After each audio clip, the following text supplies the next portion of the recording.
Kevin Torres is a reporter with KUSA 9 News in Denver. He's on the scene at the Century Theater in Aurora, the parking lot outside it.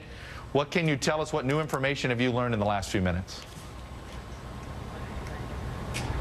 Well, Chuck, good morning. Perhaps the word that folks out here are using this morning is chaotic. That's what they described when they were inside the theater. We talked with a number of folks who were not only inside but outside the time when they heard the gunfire go off. One man said that he heard more than 50 gunshots within a 10-minute period. At that point, dozens, if not hundreds of people ran out of the theater at once. He says that he saw blood coming down from their face, their hands, and all over their bodies. We also spoke with one lady who says that she was just plain lucky because she was supposed to be in that theater, but her friend's credit card got declined. Instead, when they were able to get more money, they ended up going to the 12:10 a.m. showing, which was in Theater 8, which was right next door. At that point, a police officer, she said, walked in with a gun and said, "Everybody get out of here." Everybody, like you said, you were talking about this earlier, about how people thought that that was part of the movie, that they thought this was some sort of gimmick that happened during the showing of the movie. But they soon realized, once everybody started rushing out, this lady said that she saw a woman who had bullet wounds in her, and she was screaming. A lot of folks out here were crying at the time as well,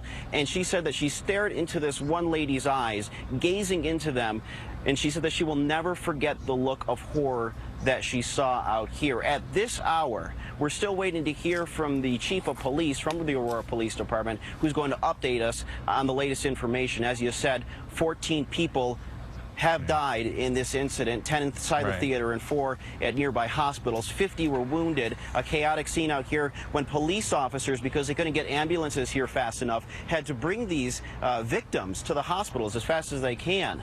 One other thing out here, Chuck, that is very, very eerie this morning, and I'm not sure if you folks can hear it in the background, but there is a siren going off. That is the siren from inside the movie theater. When everything happened in the middle of the night, around midnight, 12:30 in the morning, that alarm went off. And still at this hour, 7 o'clock in the morning, you're still hearing that thing going off. They have that place completely roped off. FBI and everybody else is out there. It's still a very active scene. You're not seeing a whole lot of folks who are witnessing out here, though, this morning. And every eyewitness you've talked to, everybody believes that Mr. Holmes did not have help, that he acted alone? You know, that was the scary part for a lot of folks, because there was rumors at one point that there was a second person involved. And of course, from what police say, he was wearing a costume. So everybody was looking at everybody else in the theater who was wearing a costume. Obviously, being a Batman movie, a lot of folks were dressed up for this thing. So nobody knew exactly what was going on. And as they were leaving the theater, everybody thought that there was a device, an explosive device somewhere in the parking lot. So everybody was being rushed away from the parking lot. Nobody knew exactly what was going on, but now police are saying that it appears that only one person was involved in this. But clearly, in the middle of the night, talking with these witnesses, everybody thought that there was more than one person involved. All right, Kevin Torres with KUSA. Kevin, thanks so much. We'll be checking back in. Nicole Williams is with the